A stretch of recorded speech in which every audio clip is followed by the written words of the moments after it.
ಈಗ ವಿಧಿವಿಧಾನಗಳು ಬೌದ್ಧ ಧರ್ಮದ ಪ್ರಕಾರ ವಿಧಿವಿಧಾನಗಳು ನಡೀತಕ್ಕಂಥದ್ದು. ಮಹಾಬೋಧಿ ಕಾರ್ಯದರ್ಶಿಗಳಾದಂಥ ಆನಂದ್ ಬಂತೇಜಿಯವರು, ವಿಶ್ವಮೈತ್ರಿ ಬುದ್ಧ ವಿಹಾರದ ಕಲ್ಯಾಣ ಶ್ರೀ ಬಂತೇಜಿಯವರು, ಇವರ ನೇತೃತ್ವದಲ್ಲಿ 20 ಬಂತೇಜಿಗಳು ಈ ಒಂದು ಕಾರ್ಯಕ್ರಮಕ್ಕೆ ಭಾಗವಹಿಸ್ತಾರೆ. ಮತ್ತು ಎಲ್ಲ ವಿಧಿವಿಧಾನಗಳು ಕೂಡ ಬುದ್ಧರ ಪ್ರಾರ್ಥನೆ ಮೂಲಕ ಪ್ರಾರಂಭವಾಗಿ ಅದನ್ನು ಸಮಯವನ್ನು ಕೂಡ ಈಗಾಗಲೇ ನಿಗದಿಯಾಗಿದೆ. ಈಗ ಪಾರ್ಥಿವ ಶರೀರವನ್ನು ಸರ್ಕಾರಿ ಹಿರಿಯ ಪ್ರಾಥಮಿಕ ಶಾಲೆಗಳಿಗೆಲ್ಲ ಕೂಡ ಇದೆ. ಅದು 11 ಗಂಟೆಗೆ ಅಲ್ಲಿಂದ ರಿಮೂವ್ ಮಾಡಬೇಕು ಅಂತಕ್ಕಂಥದ್ದು ಕೂಡ ಇದೆ. ನಮ್ಮ ಹಿರಿಯ ನಾಯಕರಾದಂಥ ಮಲ್ಲಿಕಾರ್ಜುನ್ ಖರ್ಗೆ ಅವರು 10 ಗಂಟೆಗೆ ಅಲ್ಲಿ ಭೇಟಿ ಕೊಟ್ಟ ನಂತರದಲ್ಲಿ ನಮ್ಮ ಅಶೋಕಪುರಂನ ಪ್ರಮುಖ ಬೀದಿಗಳಲ್ಲಿ ಪಾರ್ಥಿವ ಶರೀರವನ್ನು ನಾವು ಮೆರವಣಿಗೆ ಮಾಡೋದ್ರ ಮೂಲಕ ಏನು ಅವರದೇ ಶ್ರೀನಿವಾಸ ಪ್ರಸಾದ್ ಟ್ರಸ್ಟ್ ಆದಂಥ Ambedkar education and cultural trust ಆ ಒಂದು ಸ್ಥಳದಲ್ಲಿ ಅವರ ಪಾರ್ಥಿವ ಶರೀರವನ್ನು ಇಲ್ಲಿ ತಂದು ಸಂಸ್ಕಾರ ಮಾಡಬೇಕು ಅಂತಕ್ಕಂಥದ್ದು ಕುಟುಂಬದ ಒಪ್ಪಿಗೆ ಮೇಲೆ ಈಗಾಗಲೇ ಎಲ್ಲ ಕಾರ್ಯಗಳು ಕೂಡ ಸಿದ್ಧತೆ ಆಗ್ತಿದೆ. ಆ ಪ್ರಕಾರ ಮುಂದೆ ಆ ಸಂಸ್ಥೆ ಡೆವಲಪ್ಮೆಂಟ್ ಆಗಬೇಕು ಅಂತಕ್ಕಂಥದ್ದು, ಸ್ಮಾರಕ ಆಗಬೇಕು ಅಂತಕ್ಕಂಥ ಚಿಂತನೆಯಲ್ಲಿ ಅವರ ಜಾಗದಲ್ಲೇ ಇದನ್ನು ನಾವು ಮಾಡ್ತಾಯಿದ್ದೀವಿ. ಇಡೀ ಸಂಸ್ಕಾರ ಪೂರ್ತಿ ಬುದ್ಧರ ಪ್ರಕಾರನೇ ಆಗ್ತಕ್ಕಂಥದ್ದು.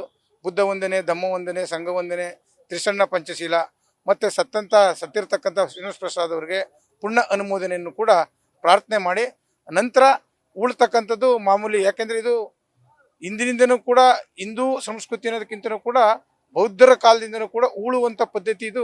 ನಮಗೆ ಸಂಸ್ಕೃತಿ ಇದು, ಆಚಾರ ವಿಚಾರಗಳೆಲ್ಲರೂ ಕೂಡ ಭಾಳ ವರ್ಷಗಳಿಂದನೂ ಕೂಡ ಅದು ಬಂದಿರತಕ್ಕಂಥದ್ದು.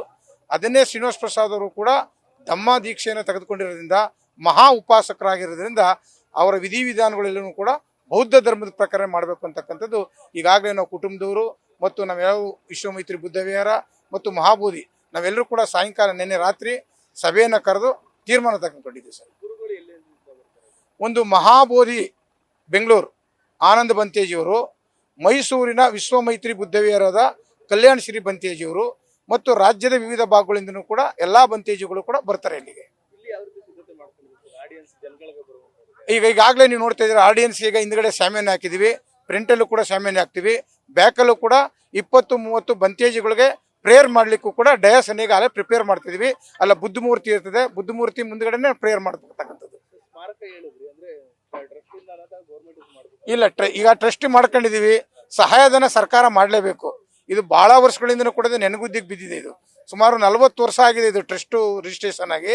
ಶ್ರೀನಿವಾಸ ಪ್ರಸಾದ್ ಅವರೇ ಅಧ್ಯಕ್ಷ ಆಗಿರ್ತಕ್ಕಂಥದ್ದು. ಭಾಳಷ್ಟು ಅಲ್ಲಿಗೆ ಡೈರೆಕ್ಟರ್ ಆಗಿ ಕೆಲಸವನ್ನು ನಿರ್ವಹಿಸ್ತಿದ್ದಾರೆ. ಆದರೆ ಒಂದು ಪ್ರಾಮಾಣಿಕತೆಯಿಂದ ಅವ್ರಿಗೆ ಇನ್ನೂ ಕೂಡ ಅನುದಾನಗಳು ಇಲ್ಲೆಲ್ಲೂ ಕೂಡ ಸಿಗದೇ ಇರೋದ್ರಿಂದ ಅವರ ಅನುದಾನನೇ ಹಾಕೊಂಡು ಈಗಾಗಲೇ ಒಂದು 25-30 ಲಕ್ಷ ರೂಪಾಯಿನಲ್ಲಿ ಕಾಂಪೌಂಡನ್ನು ಕೂಡ ಹಾಕಿರ್ತಕ್ಕಂಥದ್ದು ಗೊತ್ತಾಗ್ತದೆ. ಮುಂದೆ ಇದು ದೊಡ್ಡ ಮಟ್ಟಕ್ಕೆ ಹೋಗ್ಬೇಕು ಅಂತಕ್ಕಂಥದ್ದು ಕೂಡ ಚಿಂತೆ ಇದೆ.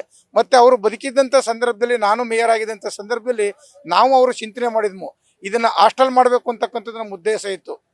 ಗ್ರಾಮೀಣ ಭಾಗದಿಂದ ಬರ್ತಕ್ಕಂಥವ್ರಿಗೆ PUC hostel, science, commerce hostel ಮಾಡಿ ಈಗಿರ್ತಕ್ಕಂಥ ಗೌರ್ಮೆಂಟ್ ಶಾಲೆ ಅವ್ರ ಪಾರ್ಥಿವ ಶರೀರ ಇಟ್ಟಿದ್ದೀವಲ್ಲ, ಅಲ್ಲಿ ಕಾಲೇಜ್ ಓಪನ್ ಮಾಡಬೇಕು ಅಂತಕ್ಕಂಥ ಚಿಂತನೆಯನ್ನು ಕೂಡ ಅವರು ನಾವು ಸುಮಾರು 10 ಸಭೆಗಳಲ್ಲಿ ಮಾತಾಡಿದ್ವಿ.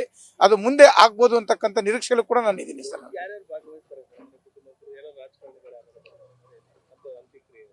ಅಂತ್ಯಕ್ರಿಯೆಗೆ ಈಗಾಗಲೇ ನೆನ್ನೆಲ್ಲ ಸಿದ್ದರಾಮಯ್ಯನವರು, ಶಿವಕುಮಾರ್ ಅವರು, ಕಾಂಗ್ರೆಸ್ ತಂಡನೆ ಬಂದೋಗಿದೆ. BJP ಅಧ್ಯಕ್ಷರಾದಂಥ ಯಡಿಯೂರಪ್ಪನವ್ರ ಮಗನೂ ಕೂಡ ಇಲ್ಲಿಗೆ ಬಂದು ಹೋಗಿದ್ದಾರೆ. ಈಗಲೂ ಕೂಡ ಇಲ್ಲಿಗೆ ಬರ್ತಾ ಇದ್ದಾರೆ.